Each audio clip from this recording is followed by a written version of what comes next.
जी हाँ स्टूडेंट, बहुत सारे स्टूडेंट ऐसे हैं जो कि NIOS बोर्ड में ऑन डिमांड एग्जाम के माध्यम से एग्जाम देना चाहते हैं, अपने आप को रजिस्टर करना चाहते हैं।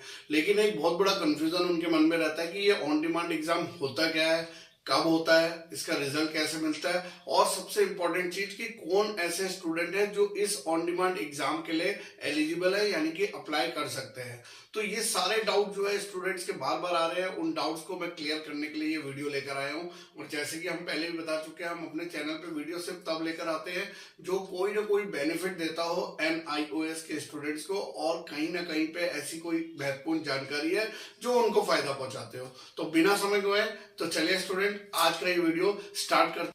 जी हाँ स्टूडेंट, इस BCIC गुरुजी चैनल के माध्यम से आज मैं सभी स्टूडेंट्स का डाउट क्लियर कर रहा हूँ ऑन डिमांड एग्जाम्स को लेकर कि किस तरीके से ऑन डिमांड एग्जाम्स में हम अप्लाई कर सकते हैं, कौन कौन लोग कर सकते हैं और कैसे जो है इसमें हम एलिजिबल हो सकते हैं। स्टूडेंट, सबसे पहले देखिए, आपको समझना क्या है यहाँ पर कि जो हमारा NIOS बोर्ड है वो दो टाइप के एग्जाम यहाँ पे कराता है। एक एग्जाम आपको जैसे कि भली बातें पता है कि पब्लिक एग्जाम होता है, और एक एग्जाम जिसका हम आज बात करेंगे ऑन डिमांड एग्जाम्स को लेकर। लेकिन उससे पहले दोनों में डिफरेंस समझना जरूरी है कि पब्लिक एग्जाम क्या है और ऑन डिमांड एग्जाम्स क्या है। तो अगर मैं पब्लिक एग्जाम की बात करता हूं तो ये पब्लिक एग्जाम साल में 2 बार कंडक्ट कराए जाते हैं। अगर हम यहाँ पर बात करते हैं तो एक आपका आता है अप्रैल और मई के मंथ में जो चलता है, यानी 2 महीने ये एग्जाम चलते हैं। और एक जो नेक्स्ट सेशन में होता है वो होता है आपका अक्टूबर और नवंबर, यानी कि ये 4 महीने ऐसे हैं जबकि आपके जो है पब्लिक एग्जाम चलते हैं हर 6 महीने में। और जो बाकी 8 महीने बचे हैं उस 8 महीने में ऑन डिमांड एग्जाम्स होते हैं। यानी कि एक चीज क्लियर है कि NIOS बोर्ड में पूरे साल भर एग्जाम चलते हैं, जनवरी से लेकर दिसंबर तक आप कभी भी उसमें रजिस्ट्रेशन करा सकते हैं। लेकिन यहाँ पर बात यह है कि जो पब्लिक एग्जाम है, इस पब्लिक एग्जाम में सिर्फ वो लोग एडमिशन लेते हैं जो बिल्कुल फ्रेश एडमिशन लेना चाहते हैं, कि जिन्होंने क्लास 10th को पहले कभी एग्जाम नहीं दिया है तो वो यहाँ पर आके एग्जाम देंगे, या फिर क्लास 12th का NIOS बोर्ड में कभी एग्जाम नहीं दिया है तो वो पब्लिक एग्जाम लेंगे। और इसमें जो प्रक्रिया है वो लगभग पूरा 1 ईयर लग जाता है, 1 साल लग जाता है, क्योंकि जब आपका एडमिशन होता है तो उसके लगभग 1 साल बाद ही एग्जाम्स यहाँ पर होते हैं।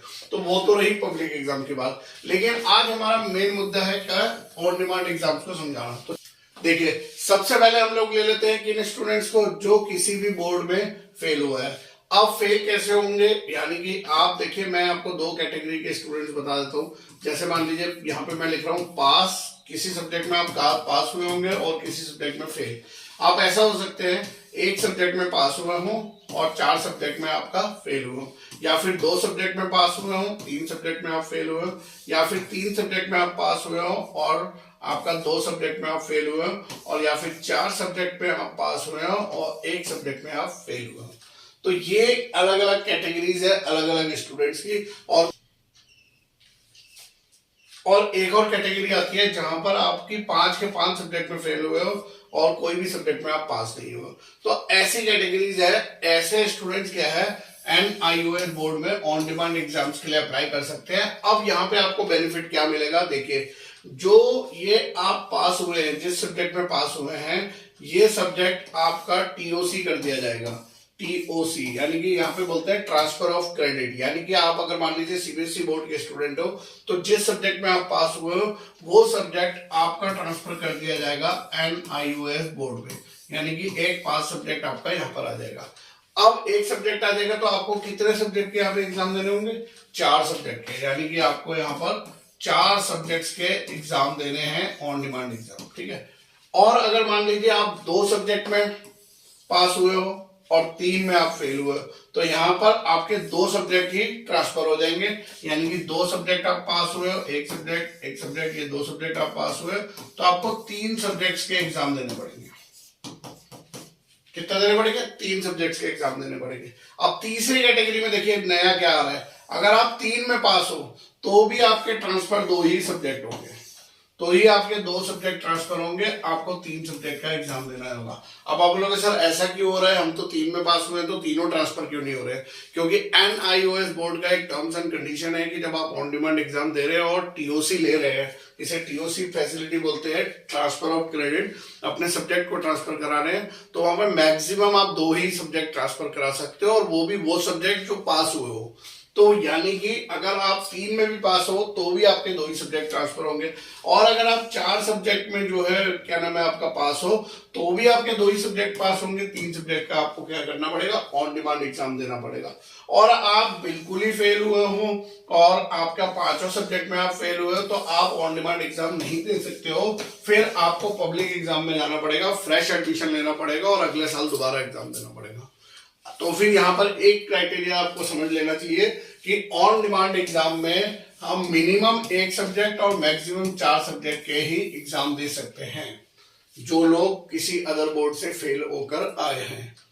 करेक्ट। तो ये था पहले वो स्टूडेंट जो लोग जो है फेल हो जाते हैं। आप ऐसे स्टूडेंट हैं जिन्होंने NOS में रजिस्ट्रेशन कराया है, पब्लिक एग्जाम उन्होंने दिए थे, उसमें से कुछ एग्जाम उनके मिस हो गए, छूट गए, 2 सब्जेक्ट, 3 सब्जेक्ट, 4 सब्जेक्ट या फिर इवन 5 सब्जेक्ट। तो ऐसे स्टूडेंट, अगर आप ऐसे स्टूडेंट हो जो NOS बोर्ड में पब्लिक एग्जाम आपका कोई भी छूट गया है, और या फिर मैं इसमें ऐसा भी ले लेता हूं कि आप फेल हुए हो किसी भी उसमें, तो ऐसे स्टूडेंट जो भी NOS बोर्ड के हैं वो ऑन डिमांड एग्जाम्स में जा सकते हैं, जितने भी सब्जेक्ट में वो फेल हुए, चाहे 1 सब्जेक्ट में, चाहे 2 में, 3 में, 4 में या इवन 5 सब्जेक्ट में भी आप ऑन डिमांड एग्जाम दे सकते हो, अगर आप NIOS के रजिस्टर्ड स्टूडेंट हो और आप पब्लिक एग्जाम में फेल हो गए हो या फिर आपने एग्जाम मिस कर दिया है। अब मिस का मतलब क्या हुआ कि आपने अप्लाई किया था, एग्जामिनेशन फीस भी भर दिया था, लेकिन आप किसी कारण से एग्जाम नहीं दे पाए, तो ऐसे स्टूडेंट जो है अपना ऑन डिमांड एग्जाम्स को दे सकते हैं। कौन से स्टूडेंट? NIOS के पब्लिक एग्जाम वाले। आगे बात करता हूं, तो आगे आ जाते हैं हमारे पास पास स्टूडेंट। अब पास स्टूडेंट कौन हो सकते हैं? मान लीजिए कोई CBSE बोर्ड है या अदर बोर्ड है, जो लोग जो है पूरे पास हो गए हैं, लेकिन पास होने के बाद वो अपनी परसेंटेज से खुश नहीं है, उनको एटलीस्ट 75% चाहिए या 80 चाहिए, 90 चाहिए, जो भी उनका रिक्वायरमेंट है। तो ऐसे स्टूडेंट क्या कर सकते हैं? पास स्टूडेंट भी ऑन डिमांड एग्जाम दे सकते हैं, और लेकिन इंप्रूवमेंट के माध्यम से। अब इंप्रूवमेंट का मतलब क्या हुआ यहाँ पर? मिनिमम 1 और मैक्सिमम 4 सब्जेक्ट का आप क्या दे सकते हो? इंप्रूवमेंट एग्जाम दे सकते हो। किसी भी 1 सब्जेक्ट का, 2 सब्जेक्ट का, 3 सब्जेक्ट का या 4 सब्जेक्ट का, जिसका भी चाहोगे तो आप जो है वहां पर इंप्रूवमेंट एग्जाम देकर अपना क्वालिफाई कर सकते हो। अब इसमें मैं एक चीज और आपको यहाँ पर बता दूं कि अगर मैं बात करूं कि ये एग्जाम कब कब कंडक्ट कराए जाते हैं, तो 2 सेशन में कंडक्ट कराते हैं यहाँ पर अलग अलग। एक तो आपका सेशन रहेगा आपका जून मंथ से लेकर आपका सितंबर तक, यानी कि जून, जुलाई, अगस्त, सितंबर, 4 महीने ये एग्जाम चलते हैं ऑन डिमांड एग्जाम। इसका रजिस्ट्रेशन हमको क्या कराना पड़ता है? एटलीस्ट 7 डेज बिफोर, जिस दिन भी आप एग्जाम देने जा रहे हैं उससे 7 दिन पहले आपका रजिस्ट्रेशन होना चाहिए, आप अप्लाई कर देना चाहिए। उसके बाद दूसरा जो ये सेशन है वो होता है दिसंबर मंथ से स्टार्ट, और नेक्स्ट मंथ में आपका चलता है 31 मार्च तक। यानी कि यहां पर भी क्या हो गया? 4 महीने हो गए, दिसंबर, जनवरी, फेब और मार्च। इन 4 महीने में भी आप एग्जाम दे सकते हैं। जो लोग बोर्ड एग्जाम में फेल होते हैं और अपना साल खराब नहीं करना चाहते हैं, या जो हमारा आपको जेई का जो सेकेंड अटेम्प्ट देना है उसको मिस नहीं करना चाहते हैं, तो ऐसे लोग रिजल्ट आने के तुरंत बाद जून से लेकर सितंबर तक के लिए रजिस्ट्रेशन अपना करा देते हैं। और इसमें बेनिफिट एक चीज और मिलता है यहाँ पर। क्या बेनिफिट यहाँ पर मिलता है ऑन डिमांड एग्जाम का? कि यहाँ पर आप अपने आप ही डेट चूज कर सकते हो कि किस डेट पे आपको एग्जाम देना है। आप अपने आप ही गैप रख सकते हो कि किस सब्जेक्ट में कितना गैप रखना है। आप अपने आप ही लोकेशन चूज कर सकते हो, किस लोकेशन में आपको, इंडिया के किस लोकेशन में आपको एग्जाम देना है। जनरली ये जो हर स्टेट के, जो हमारे इंडिया में जितने भी स्टेट है उनकी जो कैपिटल,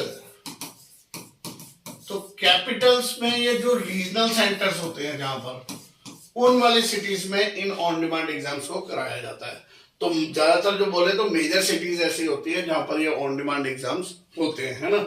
अब इसको स्टूडेंट अप्लाई कैसे करते हैं? उसके लिए आप हमारे यहाँ पर स्टूडेंट हेल्पलाइन नंबर ये दिया हुआ है, आप स्क्रीनशॉट ले सकते हैं। 2 नंबर हमने दिए हुए हैं, दोनों ही हमारे व्हाट्सएप नंबर है। इन नंबर पे आप जुड़ के हमसे हेल्प ले सकते हैं। हम आपको पूरी डिटेल यहाँ पर बताएंगे, क्या डॉक्यूमेंट रिक्वायर्ड होता है, कैसे आपको अप्लाई करना है, कैसे डेट बुक करनी है, और आपका पूरे का पूरा एडमिशन भी करके आपको देंगे। उसके लिए जो है आपसे सारी डॉक्यूमेंट्स ले ली जाएंगी और आपको अप्लाई करके आपको आई कार्ड, हॉल टिकट सब इशू कर दिया जाएगा और आप जिस सिटी में हो उसी सिटी में आप आराम से एग्जाम दे सकते हो। बहुत सारे स्टूडेंट ऐसे होते हैं जो ऑन डिमांड एग्जाम्स को खुद ही फिल कर लेते हैं, तो कुछ स्टूडेंट तो करेक्टली फिल कर लेते हैं, लेकिन बहुत सारे स्टूडेंट क्या होते हैं उसमें बहुत सारी माइनर ऐसी मिस्टेक कर देते हैं जिसकी वजह से आप बिलीव करिए उनका पैसा और साल दोनों ही खराब हो जाता है, क्योंकि फॉर्म में जरा से भी गलती करने पे आपका वो साल पूरा का पूरा बर्बाद हो सकता है, दोबारा आपको अप्लाई करने का मौका नहीं मिलेगा। तो बहुत ही ज्यादा क्रिटिकल होता है इसको ऑनलाइन अप्लाई करना। एक्सपर्ट जो होते हैं अगर आप उनका जो है हेल्प लेते हैं तो वहां पे थोड़े बहुत चार्जेस आपको जरूर पेड करने होते हैं, लेकिन आप टेंशन फ्री हो जाते हैं कि आपका बिल्कुल सही तरीके से यहाँ पर VCIC गुरुजी के माध्यम से फॉर्म भरा जाएगा और जो है आपका एडमिशन को कंफर्म कराया जाएगा। तो मेरे जितने भी स्टूडेंट्स हैं वो स्टूडेंट्स हमसे जो जुड़े हैं, जिन्होंने ऑन डिमांड एग्जाम्स के लेकर एग्जाम दिए हैं, वो हमारे साथ जुड़े, उनको पास कराया और बहुत अच्छे से आज वो अपनी आगे की क्लास को क्वालिफाई कर रहे हैं। ऑन डिमांड एग्जाम्स का सबसे बड़ा मकसद यही होता है टाइम, कि हमें टाइम बचाना है, हमको अपना साल बचाना है। अगर हमारा सेकंड अटेम्प्ट मिस हो रहा है तो उस सेकंड अटेम्प्ट को हम कैसे देना है, जो JEE एग्जाम्स की बात कर रहा हूँ, या फिर आप 10th या 12th में फेल हो रहे हो तो अपने साल को कैसे बचाना है। तो ये सारी जानकारी है, अगर आपको अच्छी लगी हो तो जरूर हमारे चैनल को जो है लाइक करिएगा, सब्सक्राइब करिएगा, शेयर करिएगा, और इस तरीके की वीडियो मैं लेकर आता रहूंगा। तब तक के लिए बाय बाय, धन्यवाद, जय हिंद, जय भारत।